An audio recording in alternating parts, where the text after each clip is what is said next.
دیا گیا اور یہ خلافت کا آخری آپ کا دور ہے۔ 82 سال کی عمر تھی اس وقت آپ کی، اور یہ تاریخ کا دردناک باب ہے کہ حضرت عثمان غنی پر 40 دن تک پانی بند رہا۔ وہ ایک منصوبہ تھا، 3 لوگ 3 مختلف شہروں سے چلے، مصر سے، کوفے سے اور بصرے سے، 1,000 آدمی لے کر، اور مدینہ المنورہ میں پہنچ کر کے حضرت علی المرتضیٰ سے ملے، ام المومنین سیدہ عائشہ سے ملے، کبار اصحاب سے ملے۔ تو جو انہوں نے کہا تو انہوں نے ان کو کہا کہ نہیں، ایسی کوئی بات نہیں، فرمائش کر کے واپس بھیج دیں۔ حضرت عثمان غنی رضی اللہ تعالیٰ عنہ پر اقربا پروری کا الزام عائد کیا تھا، تو انہوں نے کہا کہ کوئی ایسی بات نہیں ہے۔ پھر یہ تھا کہ آپ نے کم عمر گورنر، کم عمر لوگ مقرر کیے، تو حضرت عثمان نے کہا کہ حضرت اسامہ بھی تو کم عمر تھے، حضور نے ان کو اگر مقرر کیا ہے تو یہ تو مثال ہمارے سامنے موجود ہے۔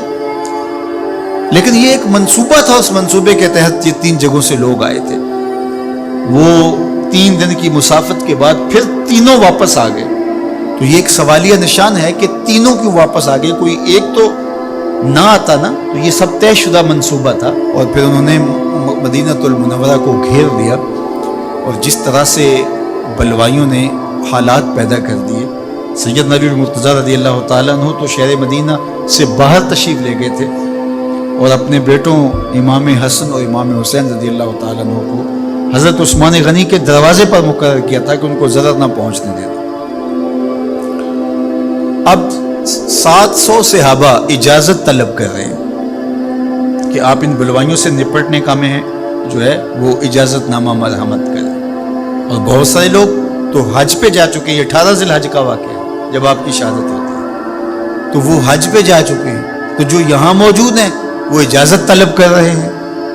لیکن حضرت عثمان غنی رضی اللہ تعالیٰ عنہ نے کہا کہ نہیں، میں ایسی اجازت نہیں دوں گا۔ رسول اللہ صلی اللہ علیہ وسلم کا حرم شہر مدینہ لوگوں کے خون سے لالازار ہو، یہ میں اس کو گوارا نہیں کرتا۔ افواج موجود ہیں، اور دنیا کی تاریخ میں آپ کو ایسا نہیں ملے گا کہ اتنی بڑی حکومت کسی کے پاس ہو اور وہ خود گھیر لیا جائے، اس کا پانی بھی بند ہو جائے، اور وہ حکم دے کہ نہیں، میرے لیے آپ ایک قطرہ بھی خون نہیں بہائیں گے۔ بلکہ آپ کے غلاموں نے جب تلواریں اٹھا لی تو آپ نے فرمایا کہ میرا حکم ہے کہ تم تلواریں نیچے رکھو، بلکہ میں تمہیں یہ آفر دیتا ہوں کہ جو غلام لڑے گا نہیں اور یہ میرے سے عہد کرتا ہے وہ آزاد ہے۔ حضرت ابو ہریرہ رضی اللہ تعالیٰ عنہ، حالانکہ یہ پڑھنے پڑھانے والے لوگ تھے، تعلیم و تعلم سے ان کا تعلق تھا، لیکن وہ بھی تلوار لے کے حضرت عثمان غنی کے دفاع میں آ گئے۔ لیکن حضرت ابو ہریرہ رضی اللہ تعالیٰ عنہ کو بھی حضرت عثمان غنی روک دیتے۔ مالک بن اشتر کہنے لگا کہ ہم آپ کی دستبرداری کے خواہاں ہیں، آپ خلافت سے دستبرداری اختیار کر لیجیے۔ تو حضور علیہ الصلوۃ والسلام کے اس جانثار صحابی نے، حضرت عثمان غنی نے فرمایا یہ نہیں ہو سکتا۔ دستبردار کیوں نہیں ہوئے؟ لگتا تھا یہ سب سے زیادہ آسان تھا، لیکن حضور نے ارشاد فرمایا تھا، اے عثمان، تمہیں اللہ ایک قمیض پہنائے گا، لوگ اس کو اتارنا چاہیں گے، تم کبھی نہ اتارنا۔ تو اس سے مراد خلافت کی قمیض ہے، اور ان کی شہادت کی خبر بھی اللہ کے محبوب علیہ السلام نے دی تھی، اور اگر آپ دستبردار ہو جاتے تو یہ ایک کھلونا بن جاتا، بازیچہ بن جاتی خلافت۔ چند آدمیوں کے پریشر سے خلافت سے دستبرداری کرنا پڑتی۔ اچھا، ایک یہ سوال بھی پیدا ہوتا ہے، چند باغی تھے، ان کو کس طرح کچل دیا جاتا؟ لیکن حضرت عثمان غنی یہ نہیں چاہتے تھے۔ ایک تو یہ کہ مدینے کی حرمت پامال نہ ہو، اور دوسرا پورے عالم اسلام کو آگ لگانے کا جو منصوبہ تھا، 3 مختلف شہروں سے 1,000 آدمی لایا گیا ایک منصوبے کے تحت، اور انہیں لاشیں چاہیے تھیں، اور جو ان کے پیچھے کام کر رہے تھے نادیدہ ہاتھ، ان کا منصوبہ یہ تھا کہ یہاں سے مختلف سمتوں میں، یہ تینوں شہر مختلف سمتوں میں تھے، تینوں سمتوں میں جب لاشیں جائیں گی تو پورے عالم اسلام کو ہم جو ہے وہ خانہ جنگی کی آگ میں دھکیل سکیں گے۔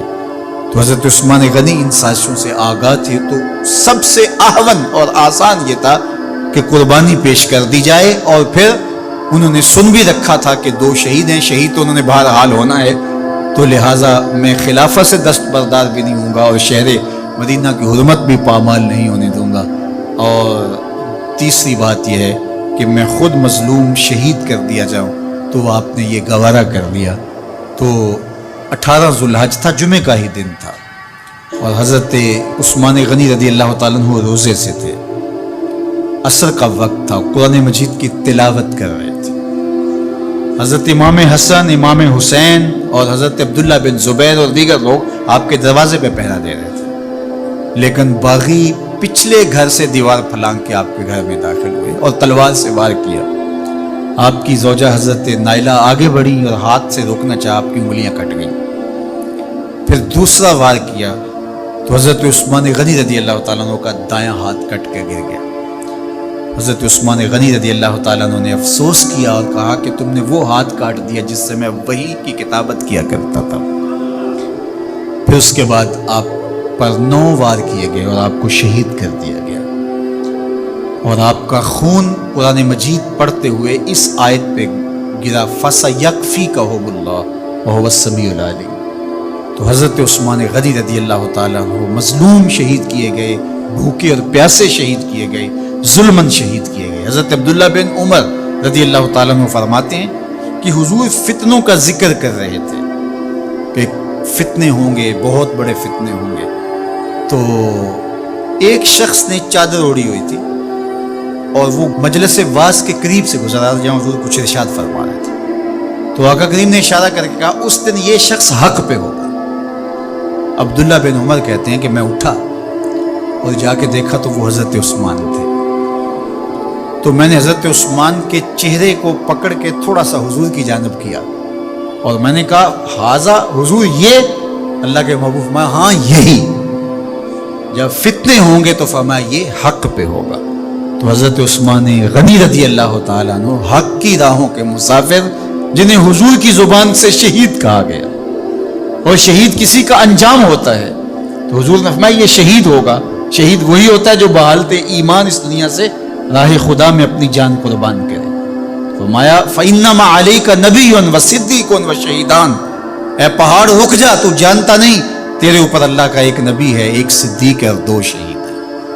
تو حضرت عثمان غنی رضی اللہ تعالیٰ عنہ عظمتوں کے مینار، اللہ اکبر۔ تو یہ حضرت عثمان غنی رضی اللہ تعالیٰ عنہ کا یہ کارنامہ تھا کہ آپ نے اپنی جان پیش کر کے امت کو جو ہے وہ فتنوں سے محفوظ کر لیا اور امت کو بچا لیا۔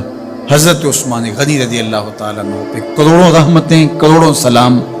ہم آپ کی عظمت کو سلام پیش کرتے ہیں، عقیدتوں کا خراج پیش کرتے ہیں۔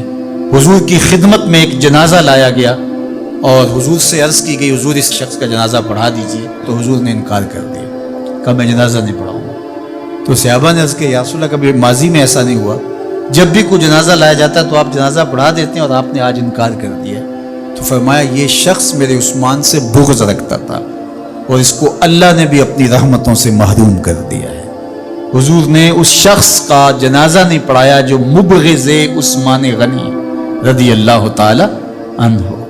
تو اب آپ اندازہ کیجئے وہ کتنا بدبخت شخص ہے جو حضرت عثمان سے بغض اور دشمنی رکھتا ہے۔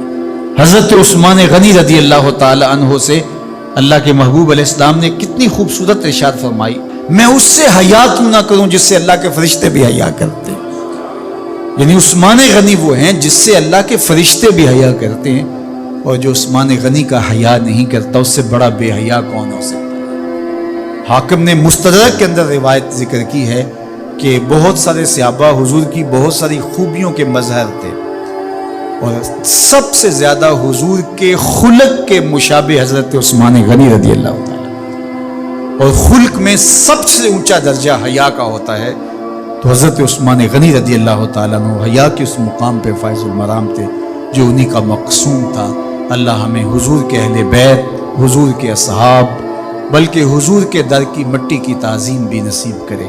اقبال نے کہا تھا خاک طیبہ از دو عالم خوش ترست، آن خنک شہرے کے آنجا دل برست۔ ہمیں تو طیبہ کی مٹی بھی اچھی لگتی ہے اس لیے کہ وہاں محبوب جو رہتے ہیں، تو محبت تو اس چیز کی متقاضی ہوتی ہے، محبوب کی راہوں کو بھی سلامی پیش کی جائے۔ تو جو حضور علیہ السلام کے ساتھ منسوب اتنی وقی نسبتیں ہیں ان کا احترام کیوں نہیں کریں گے؟ تو حضرت عثمان غنی تو داماد رسول ہیں، حضرت عثمان غنی تو ذوالنورین ہیں، حضرت عثمان غنی تو حضور علیہ الصلوۃ والسلام کے محبوب اور حضور علیہ الصلوۃ والسلام کے پیارے ہیں، ان کو جنت کی بشارت دی گئی ہے، عشرہ مبشرہ میں سے ہیں، 4 جلیل القدر خلفاء میں ان کا نام شامل ہے، اور پھر حضور کی 2 صاحبزادیاں ان کے نکاح میں آقا کریم نے ان کو شہید خود قرار دیا، اور میرے اور آپ کے آقا و مولا نے کہا آج کے بعد کوئی عمل عثمان کو نقصان نہیں دے گا، اور کہا عثمان سے میں حیا کیوں نہ کروں، اس سے اللہ کے فرشتے بھی حیا کر